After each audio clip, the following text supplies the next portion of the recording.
అందరికీ నమస్కారం. ఈరోజు రాష్ట్ర వ్యాప్తంగా బీసీ సంఘాలు ఇచ్చినటువంటి బంద్ పిలుపును స్పందించి ప్రజలందరూ కూడా స్వచ్ఛందంగా బంద్లో పాల్గొని ఈ బంద్ను విజయవంతం చేస్తూ ఉన్నారు. మరి ప్రజాజీవనం ఈరోజు స్తంభించిపోయింది.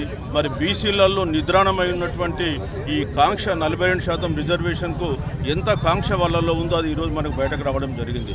సో ముఖ్యంగా బీసీ ప్రజలందరూ కూడా ఇప్పటి వరకు మౌనంగా ఏం జరిగినా సహించుకుంటూ వచ్చింది. ఇక సహించలేమని చెప్పేసి ఈరోజు ఈ బంద్ నిరూపిస్తూ ఉంది. మరి బీసీలను గత 78 సంవత్సరాలుగా ఓటు బ్యాంక్గా వాడుకొని మోసాలు చేస్తున్నారు అన్ని పొలిటికల్ పార్టీస్. సో మరి ఆ పొలిటికల్ పార్టీస్కు ఒక హెచ్చరిక పంపాలనే ఉద్దేశంతో బీసీలు వాళ్ళంతా కూడా ఆర్గనైజ్ అయ్యారు. గత 1.5 year నుంచి నేను కానీ ఈశ్వరయ్య గారు ఇంకా ఇతర పెద్దలందరం కూడా ఈ బీసీ భావజాలం గురించి పనిచేస్తున్నాం. సో ఈరోజు బీసీ భావజాలం గ్రామాన్ని వ్యాపించింది కాబట్టి ప్రజలలో స్పందన వచ్చి ఈరోజు స్వచ్ఛందంగా బంద్లో పాల్గొంటున్నారు. సో మరి మేము ప్రజలను కూడా కోరేది ఏంటంటే ఇదే స్పందన ఇంకా రాబోయే కాలంలో మనం చాలా చేయాల్సి ఉంది. ఇది కేవలం ఆరంభం మాత్రమే. 42% రిజర్వేషన్ చట్టసభల్లో ఖచ్చితంగా దీన్ని 9th షెడ్యూల్లో పెట్టేలాగా మనం పోరాడాలి. ఇక్కడ ఏదో గల్లీలో జరుగుతున్న ఉద్యమం ఢిల్లీ దాకా కూడా వినిపించాలి.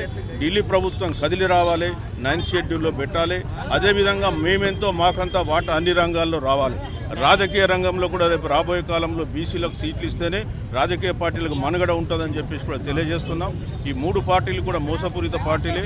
బీసీలను అందరూ కూడా ఓటు బ్యాంక్గా వాడుకొని మోసం చేసిన పార్టీలే. కాబట్టి మీరు ఇప్పటికైనా కళ్ళు తెరిచి బీసీలకు న్యాయం చేస్తారా లేదా మీకు బీసీలు గుణపాఠం చెప్పాలా మీరు తెలుసుకోవాలని చెప్పి ఈ సందర్భంగా తెలియజేస్తున్నాం. మేమెంతో మాకంతా వాటా రావాలి, అన్ని రంగాల్లో రావాలి. అదేవిధంగా మా ఆత్మాభిమానం, మాకు రాజ్యాధికారం ఈ 2 కూడా ఈ ఉద్యమం ద్వారా వస్తాయని చెప్తున్నాం. ఖచ్చితంగా ఇప్పటి వరకు ఒక ఎత్తు బీసీలది, రేపు రాబోయే కాలం మరొక ఎత్తు. కాబట్టి బీసీ రాజ్యాధికారం మీరు ఎవ్వరు అడ్డుపడ్డా ఖచ్చితంగా వస్తుందని చెప్పి తెలియజేస్తున్నా. సో మరి బీసీలు కూడా ఇదే యూనిటీని ప్రదర్శించి రాబోయే కాలంలో మరింత ముందుకు వెళ్ళడానికి పోరాటాలు సాగిద్దామని తెలియజేస్తున్నారు.